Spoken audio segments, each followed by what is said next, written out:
আসসালামু আলাইকুম প্রিয় কম্পিউটার শিক্ষার্থী বন্ধুরা, দিগন্ত কম্পিউটারের পক্ষ থেকে সবাইকে জানাচ্ছি আন্তরিক শুভেচ্ছা ও অভিনন্দন।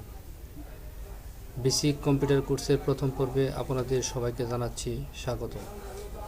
সেই সাথে যারা আমার এই চ্যানেলটি সাবস্ক্রাইব করেন নাই, আমার এই চ্যানেলটি সাবস্ক্রাইব করে সঙ্গে থাকার জন্য সবাইকে অনুরোধ জানাচ্ছি। বেসিক কম্পিউটারের প্রথম পর্বে আজকে আমরা দেখাবো আপনি কিভাবে আপনার কম্পিউটারটা ওপেন করবেন। প্রথমেই দেখাচ্ছি ল্যাপটপ। আপনার যদি ল্যাপটপ হয় তাহলে আপনি কিভাবে ওপেন করবেন। আমি ল্যাপটপে করছি।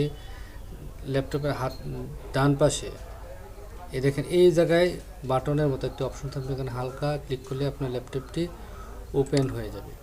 আর যদি ডেস্কটপ থাকে তাহলে ডেস্কটপে কিভাবে চালু করবেন আমি দেখাচ্ছি। বড় করে নিচ্ছি একটু। এইটা হচ্ছে অন সুইচ। এই অন সুইচে ক্লিক করলে আপনার ডেস্কটপটি কী হবে, চালু হয়ে যাবে।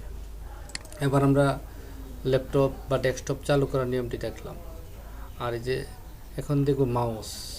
এই দেখেন মাউসের মধ্যে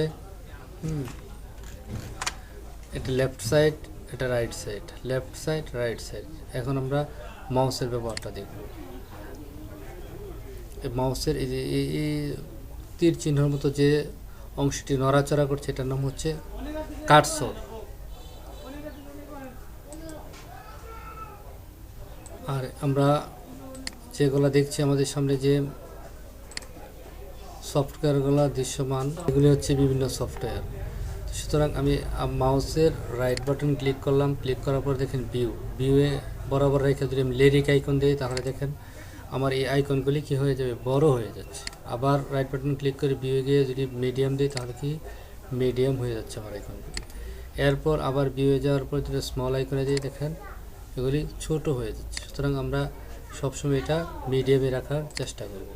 এরপর মাউসের রাইট বাটন ক্লিক করে যদি ভিউয়ে যাই তাহলে দেখেন এখানে লেখা আছে অটো অ্যারেঞ্জ আইকন। এখানে ক্লিক করলে আমার এই আইকনগুলো অটো সাজানো হয়ে যাবে। এখন ইচ্ছা করলে আমি এদিক সেদিক নিতে পারবো না। আবার আমি ভিউয়ে ক্লিক করে যদি অটো অ্যারেঞ্জ আইকনটা উঠে দিই তাহলে আমি আবার এগুলি আমি ইচ্ছা মতো এদিক সেদিক নড়াচড়া করতে পারবো।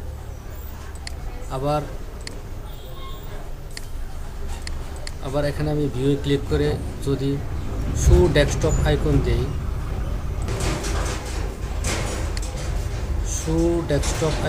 তাহলে দেখা যাবেন শো ডেস্কটপ আইকন যদি উঠিয়ে দিই তাহলে দেখেন এই যে আমার এখানে আমার ল্যাপটপের মধ্যে আর কোনো আইকন দেখাচ্ছে যায় না। আবার যদি আমি রাইট বাটন ক্লিক করে ভিউয়ে যেয়ে তারপর শো ডেস্কটপ আইকনে ক্লিক করি দেখেন আমার আইকনগুলি চলে আসছে। সুতরাং সবাইকে ধন্যবাদ। দেখা হবে আমার সাথে আবার দ্বিতীয় আরেকটি অন্য পর্বে। সুতরাং সেই পর্যন্ত সবাই ভালো থাকবেন আর আমার চ্যানেলটি অবশ্যই সাবস্ক্রাইব করে দিবেন।